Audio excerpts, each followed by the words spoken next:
Hello friends, Vinayagar Chaturthi நல்வாழ்த்துக்கள். நாங்கள் சாயந்தரம் தான் சாமி கும்பிட்றதுக்கு எடுத்து வச்சுருக்கோம். காலையில் கும்பிடல, நிறையா வேலை இருந்ததுனால இப்போ பன்னீர் வாங்கி வச்சுருந்தேன். அதை சப்பாத்திக்கு கிரேவி வைக்கிறதுக்கு எடுத்து வச்சுருக்கேன். இப்போ எல்லாமே எடுத்து வச்சாச்சு. அது செய்கிறதுன்னு பார்ப்போம். எப்படியோ வீடியோக்குள்ளே போகலாம். இப்போ எண்ணெயிலே நல்லா ரோஸ்ட் பண்ணி எடுத்துடலாம். பன்னீரை எடுத்து வச்சுட்டு இந்த மாதிரி அறவும் எடுத்து வச்சிட்டோம்னா கொஞ்சம் நல்லாயிருக்கும்.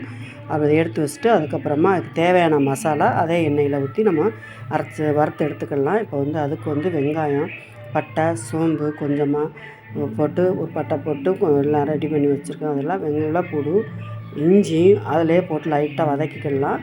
கொஞ்சமாக தேங்காய் போட்டிருக்கேன். 2 தக்காளியும் போட்டு நல்லா வதக்கிக்கலாம். இப்போ வதங்கினதும் அதோட கொஞ்சம் முந்திரி பருப்பு போட்டுக்கலாம். முந்திரி பருப்பு போட்டால் கிரேவி கொஞ்சம் குழுக்குணுன்னு இருக்கும்.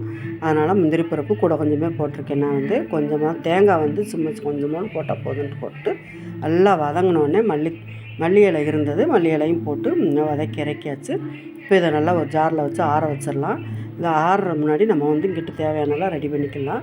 எண்ணெய் ஊற்றி ஒரு பாத்திரத்தில் அதே பாத்திரத்திலே வச்சுக்கிடலாம். நம்ம அதில் எண்ணெய் ஊற்றி வெங்காயம் போட்டு கருவேப்பிலை போட்டு நல்லா வதங்கினதுக்கப்புறமா நம்ம அதுக்கு தேவையான மசாலா போட்டுக்கலாம். நான் வெறும் வத்தப்பொடி தான் போட்டிருக்கேன். வத்தப்பொடி, மஞ்சத்தூள், சீரகத்தூள் போட்டு கொஞ்சம் மல்லித்தூளும் போட்டு நல்லா கொதிக்க விடல. பச்சை வாசனை போகிற வரைக்கும் அது பாட்டை கொதிச்சுட்ருக்கணும். இது கொதிக்க முன்னாடி நம்ம அந்த மசாலாவை அரைச்சிட்டு வந்துடலாம். மசாலா அரைக்க போகல அதோட கொஞ்சமாக கசகசாவும் போட்டிருக்கேன்.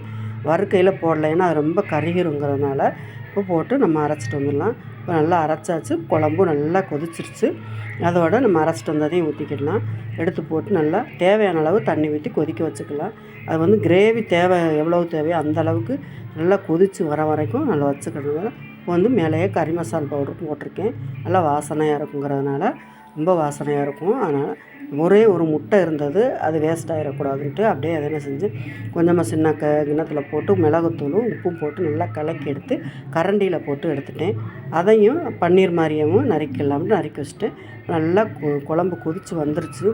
நம்ம கிரேவி தானே தேவை, குழம்பா இல்லை, அதனால நல்லா கொதிக்க விட்டுட்டு அப்புறமா கடைசியில் நம்ம பன்னீரையும் போட்டு அந்த ஒரு முட்டை இருந்தால் அதையும் போட்டு அந்த முட்டைக்கு அதுக்கும் டேஸ்ட்டு நல்லா இருந்தது. இப்போ எல்லாமே ரெடி ஆயிடுச்சு. கிரேவி எனக்கு இந்தளவு தேவைங்கிறதுனால ஒரு 4 பேர் இருக்கிறனால கிரேவி வேணும் அப்படிங்கிறனால இந்தளவு அரவும் மல்லித்தூள் போட்டு கொஞ்சமாக மேலேயே எண்ணெய் ஊற்றி அப்படியே இறக்கிடலாம். இறக்கிட்டு சப்பாத்திக்கும் ரெடி பண்ணி சப்பாத்தியும் போட்டாச்சு. இப்போ குழந்தைகள் சாப்பிட்றக்கூட இந்த சப்பாத்தி கிரேவிக்கும் சப்பாத்திக்கும் இந்த கிரேவிக்கும் சூப்பராக இருக்கும். இந்த மாதிரி ஒரு ட்ரிப் செஞ்சு பாருங்கள். கொஞ்சம் வீட்டில் மருதாணி இருந்தது, அதையும் எடுத்து நம்ம இன்றைக்கி ஒரு நாளைக்கு அரைச்சி வச்சு பார்ப்போன்னு வச்சோம். ஐப்பசி மாதம்லாம் கையில் நல்லா பிடிக்குன்னு சொல்லுவாங்க. இந்த வட்டமே இன்றைக்கி இதில் நல்லா கையில் பிடிச்சிருந்தது.